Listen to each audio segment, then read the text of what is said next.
Vasudevaya. Om Namo Bhagavate Vasudevaya. Narayana Namaskritya Naram Chaiva Narottamam Devim Saraswatim Vyasam Tato Jayamuditi Nashtuprayeshu Vandreshu Nityam Bhaktasevaya Bhagavati Uttam Shloke Bhaktir Bhavati Nashtik. So continuing with the discussion on Srimad Bhagavatam, Canto 8, Chapter 5, the demigods appeal to the Lord for protection. Text number 45 onwards. So Brahmaji, along with the demigods, so he's praying on behalf of the demigods, he's glorifying the Lord, and he's praying to him for protection. Sattvam no darshayatmanam asmatkaranagocharam prapannanam didrikshunam sasmitam te mukham bhujam. O Supreme Personality of Godhead, we are surrendered unto you, yet we wish to see you. Please make your original form and smiling lotus face visible to our eyes and appreciable to our senses. The devotees are always eager to see the Supreme Personality of Godhead in his original form with a smiling lotus-like face. They are not interested in experiencing the impersonal form. The Lord has both impersonal and personal features. The impersonalists have no idea of the personal feature of the Lord. But Lord Brahma and members of his disciplic succession want to see the Lord in his personal form.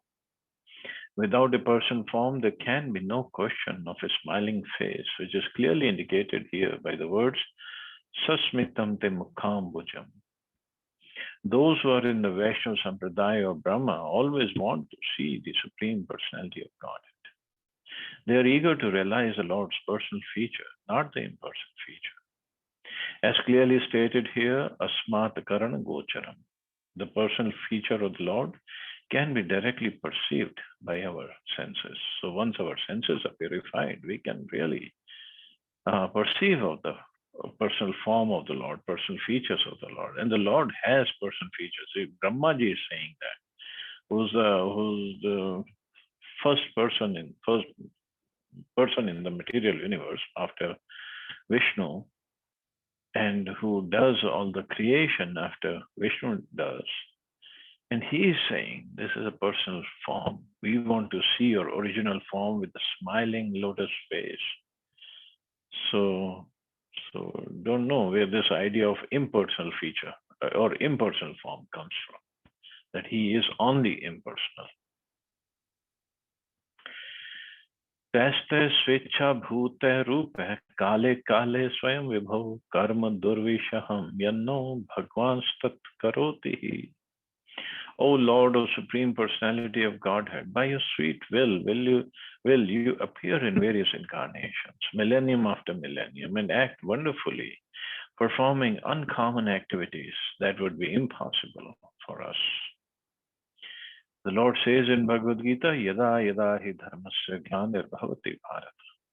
Whenever and wherever there is a decline in religious practice or descendant of Bharat and a predominant rise of irreligion, at that time I descend myself. Thus it is not imagination, but a fact that the Supreme Personality of Godhead, by his sweet will, appears in different incarnations, such as Matsya, Kurma, Varaha, Nrsimha, Vaman, Parshuram, Ramachandra, Balaram, Buddha, and many other forms. Devotees are always eager to see one of the Lord's innumerable forms.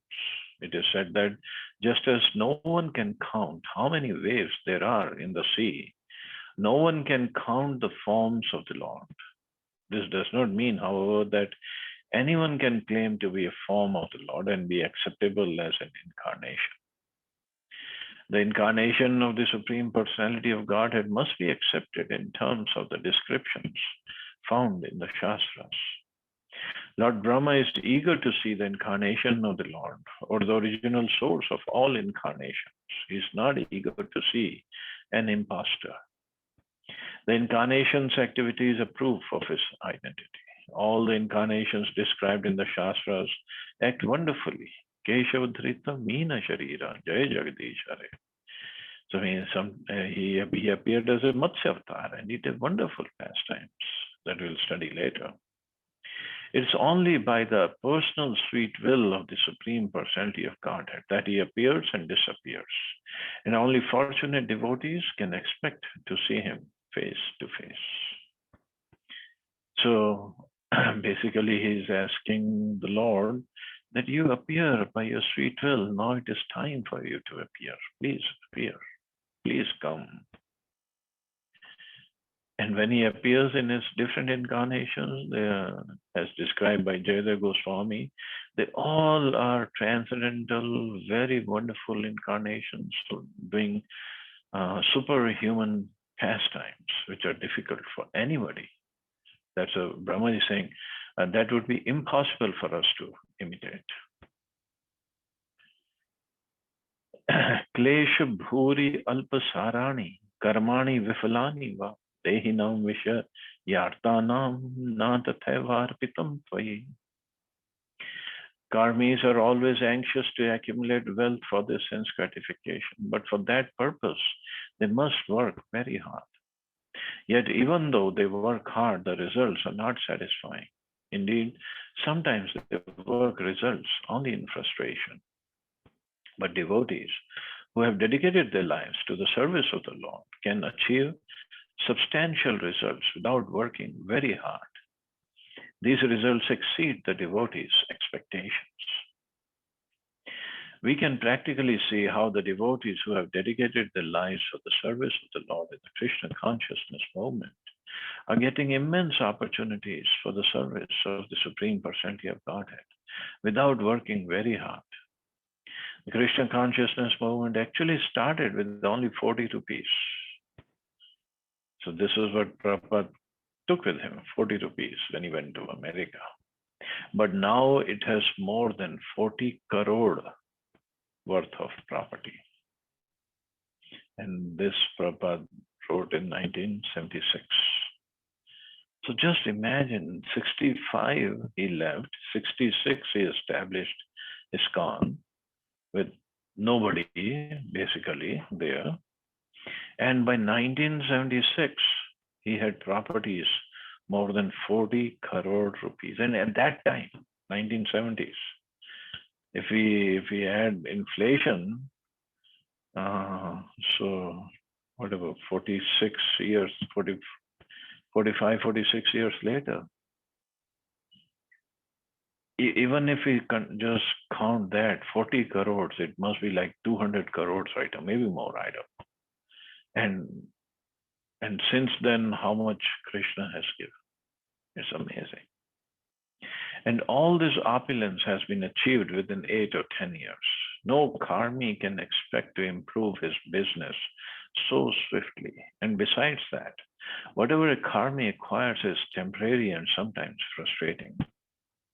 In Krishna consciousness, however, everything is encouraging and improving.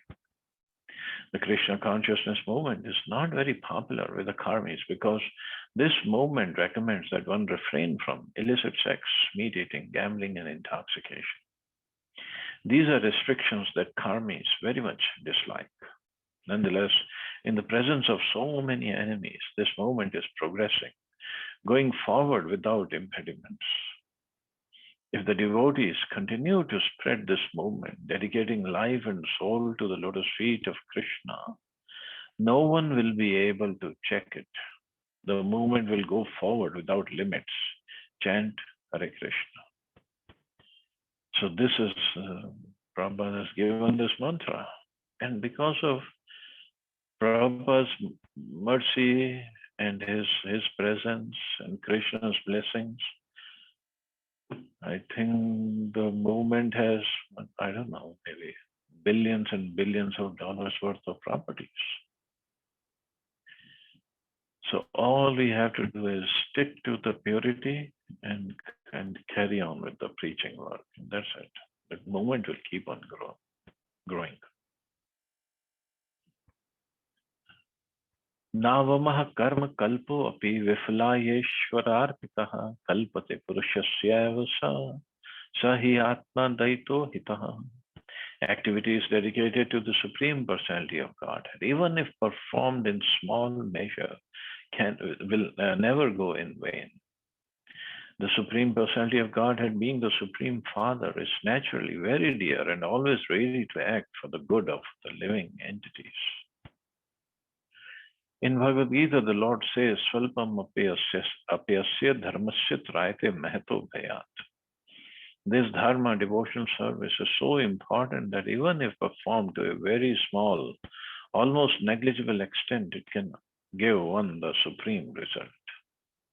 There are many instances in the history of the world in which even a slight service rendered to the Lord has saved a living entity from the greatest danger. Ajamil, for example, was saved by the Supreme Personality of Godhead from the greatest danger, that of going to hell, just by chanting the Lord's name. The Prabhupada said he was saved simply because he chanted the name Narayan at the end of his life. When Ajamil chanted this holy name of the Lord Narayan, he did not chant knowingly. Actually, he was calling his youngest son, whose name was Narayan. Nonetheless, Lord Narayan took this chanting seriously, and thus Ajamil achieved the result of Ante Narayana Smriti, remembering Narayan at the end of life. If one somehow or other remembers the holy name of Narayan, Krishna or Ram at the end of life, he immediately achieves the transcendental result of going back home, back to Godhead.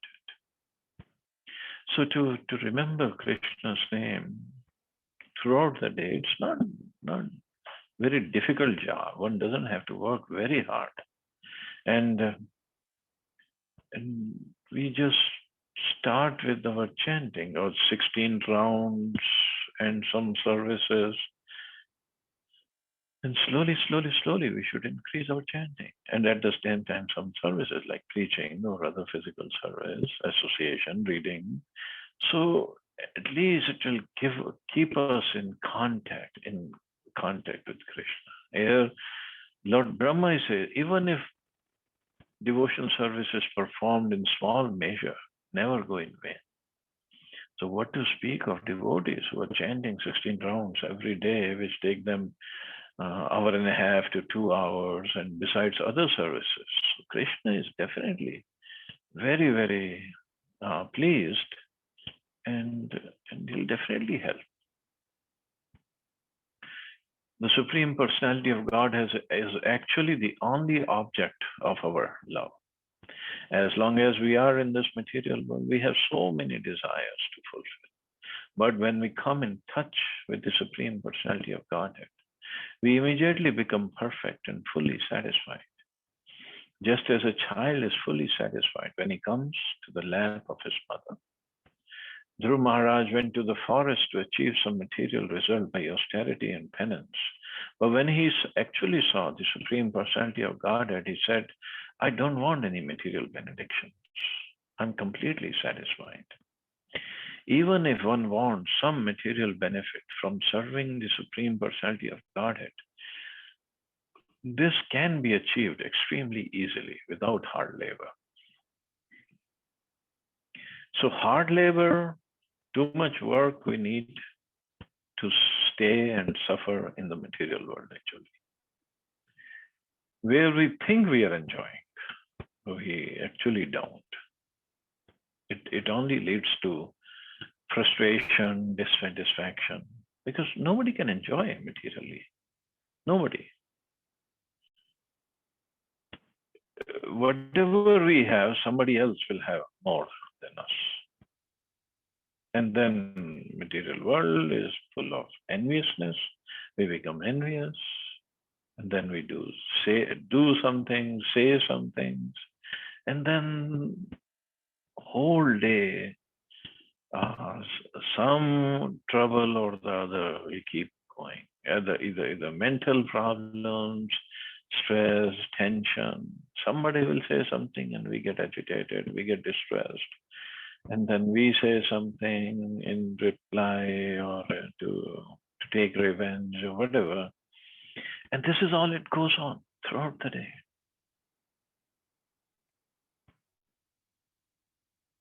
What is the point?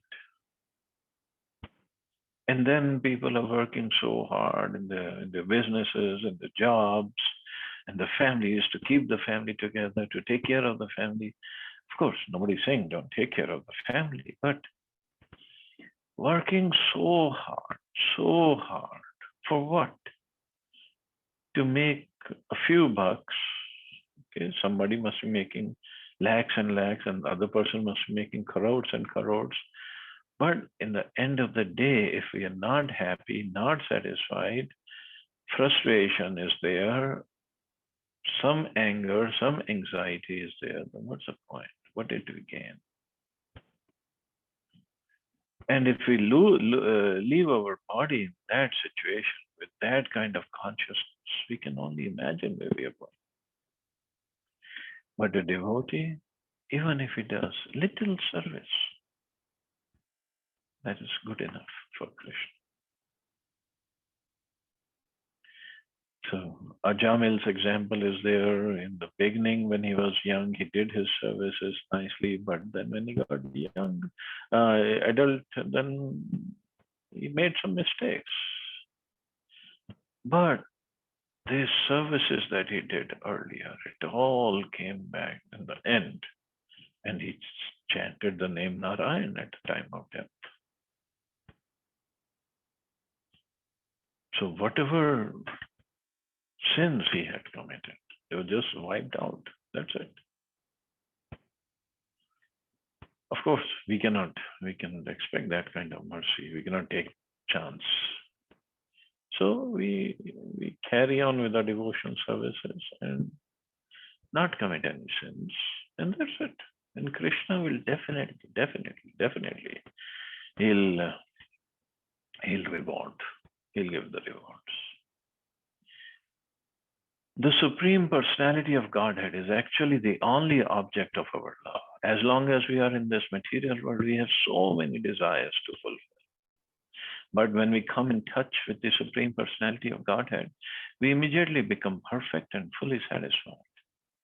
Just as a child is fully satisfied when he comes to the lap of his mother. Dhruv Maharaj, okay, I read that. Even if one wants some material benefit from serving the Supreme Personality of Godhead, this can be achieved extremely easily without hard labor. Therefore, Shastra recommends akama sarva kama va moksha kama dharati. Whether one desires everything or nothing or desires to merge into the existence of the Lord, he is intelligent only if he worships Lord Krishna, the Supreme Personality of Godhead, by rendering transcendental loving service. Even if one has material desires, one can undoubtedly achieve what he wants by rendering service to the Lord. So that's all we have to do, just render service. Yatha iskandha shakhanam taror mulavasechanam evam aradhanam Vishnu sarvesham atmanaschahi. When one pours water on the root of the tree, the trunk and the branches of the tree are automatically pleased. Similarly, when one becomes a devotee of Lord Vishnu, everyone is served, for the Lord is a super soul of everyone. So similar shloka has appeared in Bhagavatam earlier, Yatha Taror Mula Nishechanena. So Prabhupada says, as stated in Padma Purana, Aradhanam Sarvesham Vishnu Aradhanam Param. Of all types of worship of Lord Vishnu is best, and better than the worship of Lord Vishnu is the worship of his devotee, the Vaishnava. There are many demigods worshipped by people who are attached to material desires. Because people are embarrassed by so many material desires, they worship Lord Shiva, Lord Brahma, Goddess Kali, Durga, Ganesha, and Surya to achieve different results. However, one can achieve all these results simultaneously just by worshipping Lord Vishnu. As stated elsewhere in Bhagavatam, Yatha Taror Mula Nishechanena. Just by pouring water on the root of a tree, one nourishes its trunk and all of its branches, fruits, and flowers. And just by supplying food to the stomach, one satisfies all the limbs of the body. Similarly, by worshipping Lord Vishnu, one can satisfy everyone. Krishna consciousness is not a sectarian religious movement. Rather, it is meant for all, embracing welfare activities for the world. One can enter this movement without discrimination in terms of caste, creed, religion, or nationality. If one is trained to worship the Supreme Personality of Godhead, Krishna, who is the origin of Vishnu Tattva, one can become fully satisfied and perfect in all respects. So, just by pouring water on the root of the tree, so similar, because Krishna is a root, Krishna is a source of everything. All the demigods, Aham Adirhi Devanam, Aham Sarvasya Prabhava, Krishna says, in the spiritual material world, everything comes from me. So if we worship him, if we satisfy him, if we please him, if we serve him, then the water or the service or the devotion or nourishment will go everywhere, all over the creation. And everybody will be satisfied. Testing will be there. I'm not saying testing won't be there. Testing will be there. But ultimately, Krishna devotee always comes out victorious. Namastubhyam anantaya durvittarkyatma karmane nirgunaya guneshaya sattvasthaya cha sampratam. My Lord, all obeisances unto you who are eternal beyond time's limit of past, present, and future. You are inconceivable in your activities. You are the master of the three modes of material nature, and being transcendental to all material qualities, you are free from material contamination. You are the controller of all three of the modes of nature, but at present you are in favor of the quality of goodness. Let us offer our respectful obeisances unto you. The Supreme Personality of Godhead controls the material activities manifested by the three modes of material nature. As stated in Bhagavad Gita, Nirgunam Gunam Bhoktracha. The Supreme Personality of Godhead is always transcendental to the material qualities, but nonetheless, he is their controller. The Lord manifests himself in three features as Brahma, Vishnu, and Maheshwara to control these three qualities. He personally takes charge of Sattva-guna as Lord Vishnu, and he entrusts the charge of Rajagun and Tamagun to Lord Brahma and Lord Shiva. Ultimately, however, he is a controller of all three gunas.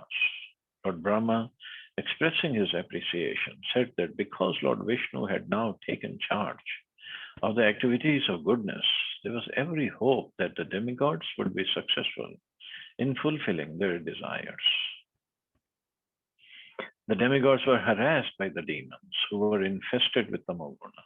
However, as Lord Brahma has previously described, since the time of Sattva-guna had now arrived, the demigods could naturally expect to fulfill their desires. The demigods are supposedly well advanced in knowledge, yet they could not understand the knowledge of the Supreme Personality of Godhead. Therefore, the Lord is addressed here as Anantaya. Although Lord Brahma knows past, present, and future, he is unable to understand the unlimited knowledge of the Supreme Personality of Godhead. So, Brahmaji, even Brahmaji, or all the demigods, they cannot know him properly. Only way to know him is by serving him.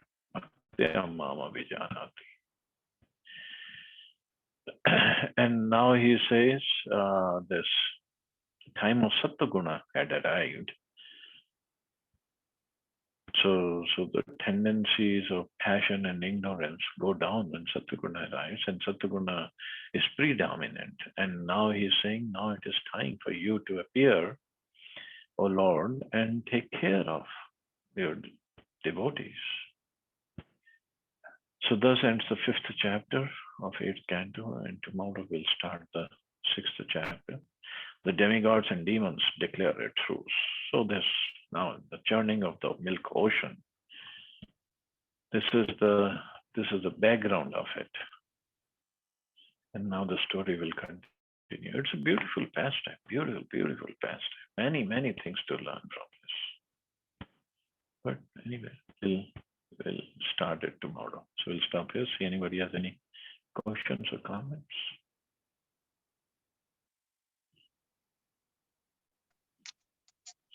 Hare Krishna Prabhuji, please accept my humble obeisance.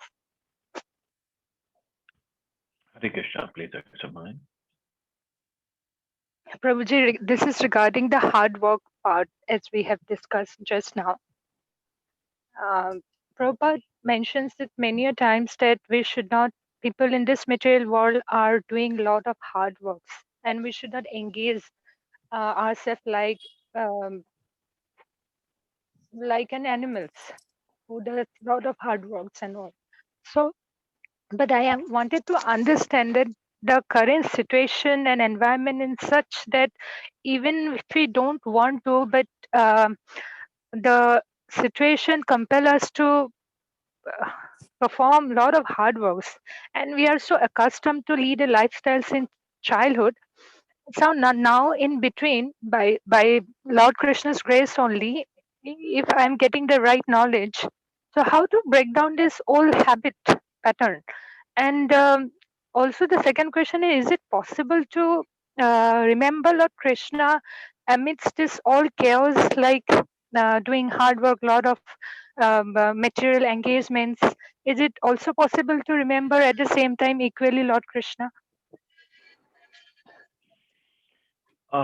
First of all, about hard work.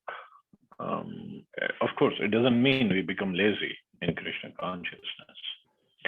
But to work, that's what Rupa Goswami also says in Nectar of Instruction. Atyahara prayasascha. Atya prayas means doing more than necessary is not really required. Krishna will make arrangement to give whatever we need. Even if we just work whatever is required, 8 hours or that's about it. Krishna will make sure arrangements are made.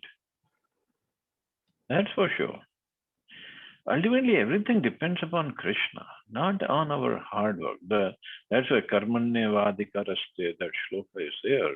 You have a right to do your duty, but not. You don't have a right or you can claim on, you have a claim on the results of your work. That result will be given by Krishna. When, where, how much, that's up to him. So we have to do our work. Nobody's saying don't do the work, but not overdo it, over endeavor. That is not required. And secondly was, is it possible to remember Krishna while doing all this work? Oh yeah, because especially when we are in trouble, we remember Krishna. And we're working hard, and sometimes frustration creeps in, and we are tired, and we are praying, Krishna, please take me away from all this nonsense. I've worked hard and long enough. So, and that's when Krishna is ready to help us.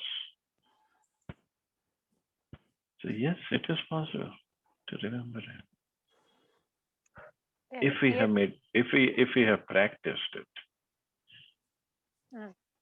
So, because if we see the ratio part, like as you mentioned it, we should not endeavor, because it is mentioned there also atyahara viharasya, Yeah, over endeavor is not over required. endeavoring, yes. But when we talk about any official work culture, that is like about 8 to 10 hours. Half of the time we are in official engagement, and then household engagement also there. And that is not even, I won't say that is a actual current in this material world normal official hours, but it is already over endeavoring, isn't it? And and we will No, have. see, bhakti is not just when we sit down and chant. While doing our work, whatever material work, if we remember Krishna, that Krishna has given me this responsibility, then it becomes bhakti. Yes, Prabhuji, that I agree and understood that as you And mentioned the about. household chores also, I'm doing it for Krishna. It's Krishna's house. I'm cleaning it. I'm cooking for Krishna. So this is all bhakti. True, Prabhuji, about that remembrance and intention. To have such kind of constant unalloyed devotion in the mind, it also we need to practice initially. Unless we practice them, how can Yeah. we even think 24/7 about Lord Krishna? Now that in between, That's what we have to do. No? That's Vedhi Sadhana Bhakti. Practice, practice, practice. We have to do. so we need to only see ourselves, like how to adjust time to practice. Like yes, one is something I understood that while working on, also we need to constantly bring the thought that I'm not doing for my own sense gratification or for my self pleasure, but I'm whatever I'm doing for the pleasure of Lord. And equally, sometimes with like my own self, giving my own time with the Lord without engaging in any material activities, I need to also perform such kind of devotional activities also, right, Prabhuji, to develop. Yeah, I mean, chanting, hearing, that is the hardcore devotion service. Yes. And but remembering him at the time when we are working, whenever how much we can remember him. And but one thing to be grateful to him that you have given me this profession, this job, this business, whatever it is. So I'm thankful to you. Yes, Prabhuji. At the time when we are working nowadays, everybody works on computers. We can have bhajan or kirtan in the background playing, soft voice. Yes, Prabhuji. So Thank these you so things much. help. Okay, Yes, thank you. thank you so much, Prabhuji. Hare Krishna. Okay, thank you.